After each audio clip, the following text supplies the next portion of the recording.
Yo, what's up, people? It's your boy P, also known as Captain P67. We're here at it again with another movie review here for you. The last one we did was for John Wick 4.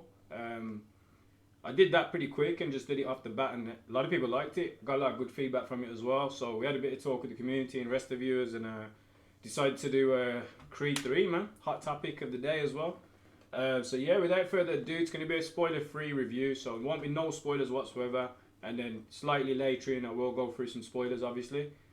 So we'll do the whole review in one thing. But yeah, man, as far as movies go, spoiler-free, definitely gets a recommendation. If you like action movies, fighting movies, you're a boxing fan, maybe an MMA fan, or anything like that, any sort of sports fan, martial arts fan, definitely gonna enjoy the movie if you're going with an open mind. Obviously, people know it's obviously not a spin-off series, but obviously it's a spin-off of the Rocky universe. But if you're going open-minded, don't compare nothing to nothing, you'll definitely enjoy yourself, and it's just a phenomenal movie, man. From start to finish, again, no spoilers, just nice set action, nice set piece of different things happening, different character developments as well, which is dope. And you get to see points of view from a few different characters. In most movies, you might get the point of view from the main action character or the main person. But again, with this movie, it's kind of dope because there's several different characters. You get to see their points of view, different things from their background and how they are and why they are the way they are. And obviously, it develops to something else. But again, just watch it. I definitely can't recommend it enough. I've actually watched it twice now. It's definitely worth the watch. And if you watch it again, just as good. You might pick on a few things here and there that you may not have noticed first, but even then there is a few Easter eggs in there, a few cool things that you might notice as well. Definitely been inspired, obviously, by some anime moves without going too much detail. So if you are an anime fan as well and you like action, again, you could definitely watch it. You'll notice a few things and you'll definitely be smiling after as well.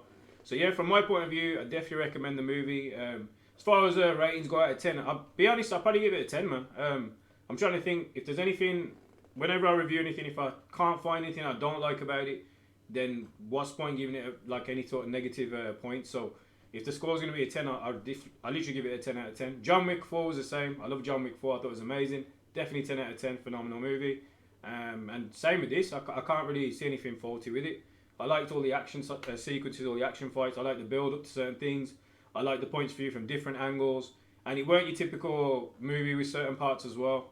You'll get what I mean if you watch it. You'll see the character development, you'll see different things, some high action moments, some more emotional moments in regards to different characters and people, different points of view. And if you just go, like I said, with an open mind, not including anything or a point of view from Rocky, you'll definitely enjoy the movie. Now, if we get into the later part of it, I probably am going to do some spoilers, so a little bit of alert. If you want any sort of spoilers not revealed, I'd probably say end this review now. But yeah, 10 out of 10, go and watch it as non-spoilers. But as we get into spoilers, so yeah, you have had your warning, so be ready about that. If you watched it, obviously, or you haven't watched it but you want any spoilers, it's a crazy good movie, man. Obviously, his rival is a friend of his, and again, you'll see obviously more development if you watch the movie. But the fact that his friend kind of comes back and does him greasy, and you see that with the whole setup of the fight, working his way in, I mean, he's just a bully. The character is like a bully himself. Emotional bully, tries to be a physical bully. But yeah, shit does pop off and things come out of the woodwork, so you see a lot of stuff happening. But as far as villains going in, like, say, even Rocky movies compared to this, Jonathan Majors actually killed it, man. Dope-ass villain. At first, you totally dislike him, you don't even want nothing to do with the dude, like, you can't stand him.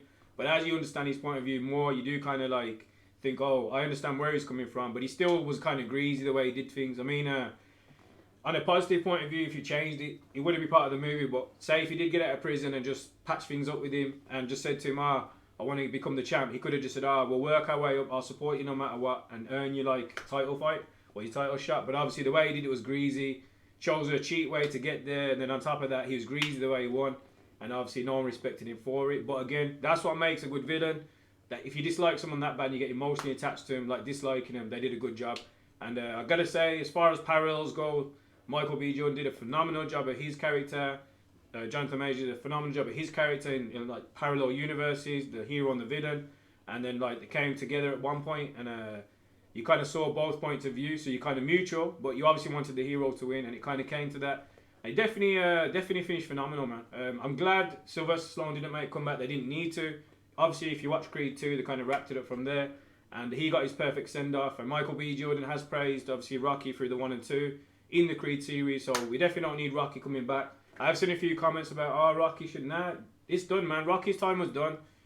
He had all his praise. Creed 2 was done, wrapped off perfect. No need to bring him back for nothing. We know all the political issues they had outside with Sylvester Stallone. And obviously, the Rocky movies are classics as well. But yeah, as far as Creed goes, man, it's its own movie. It's its own universe. Rocky's wrapped up now. Different universe altogether. And I got to say, Michael B. Jordan has done a phenomenal job. He's made dope-ass like main character who has different stages and evolves throughout the Creed 2, 1, 2, and 3. And then on top of that, he's specifically made it so that each character has their own sort of like side notes as well. Like I said, the main villain, his daughter, obviously his partner, and his business partners, coach, everyone, you know, gets mentioned. You get to see a little bit of their personality as well. So, yeah, man, as you can see in the trailer, you get to see all these parts. And again, if you watched it, you know what happens at the end and how the movie goes. But yeah, as far as my point of view, definitely have to say, great-ass movie. So many good things happened, and it's just definitely worth a watch. And I've watched it twice. I might watch it again and again, man, because it's definitely got rewatchability. And I think nowadays most movies can be rushed. You might watch it once, you might forget about it. But just like Creed 2, I watched multiple times over.